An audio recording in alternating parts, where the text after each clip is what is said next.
શ્રી હાટકેશ્વર મહાદેવની સ્થાપના દિવસ નિમિત્તે મહાપ્રસાદનું આયોજન કરવામાં આવ્યું હતું. વિશ્વામિત્રી પાસે આવેલ મૂછમોડા વિસ્તારમાં શ્રી હાટકેશ્વર મહાદેવના સ્થાપના દિવસ નિમિત્તે આ મહાપ્રસાદનું આયોજન કરવામાં આવ્યું હતું, જેમાં 200 વર્ષથી જૂનું આ મંદિર આવેલું છે, જેમાં સ્વર્ગવાસ ખોડાભાઈ ભરવાડે વર્ષોથી આ ટ્રસ્ટ ચલાવ્યું હતું અને આજ દિન સુધી આવી રીતે જ ટ્રસ્ટ ચાલી રહ્યું છે. હાલના ટ્રસ્ટીઓ ખૂબ જ સુંદર રીતે તમામ સેવાઓ આપી રહ્યા છે.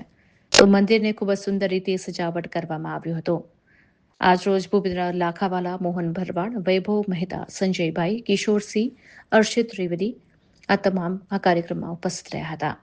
છેલ્લા 7 વર્ષથી મંદિરના મહારાજ કિરીટગીરી મહારાજ સેવા આપી રહ્યા છે તથા સમગ્ર ટીમ તેઓની મદદથી ખૂબ જ સુંદર રીતે આયોજન કરતા આવ્યા છે. ત્યારે મોટી સંખ્યામાં વિસ્તારના રહીશોએ મહાપ્રસાદનો લાભ લીધો હતો. આજે હાટકેશ્વર મહાદેવના પટાંગણમાં એક યજ્ઞનું આયોજન થયું અને સાથે સાથે જે લોકોએ સમાજ માટે કંઈક યોગદાન આપ્યું છે એવા ડૉક્ટર હાથી છે, ઠક્કરબેન છે, એવા સમાજસેવીને અહીંયા ગાડી શિલ્ડ આપવામાં આવ્યો છે.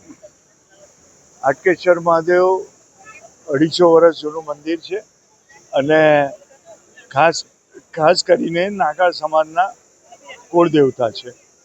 અહીંયા આ જે આયોજન છે એમાં ભંડારો બી છે, સન્માન બી છે અને મહાદેવનો જીર્ણોદ્ધાર થઈ રહ્યો છે એમાં સૌ યોગદાન આપે એવો મુખ્ય આશય છે.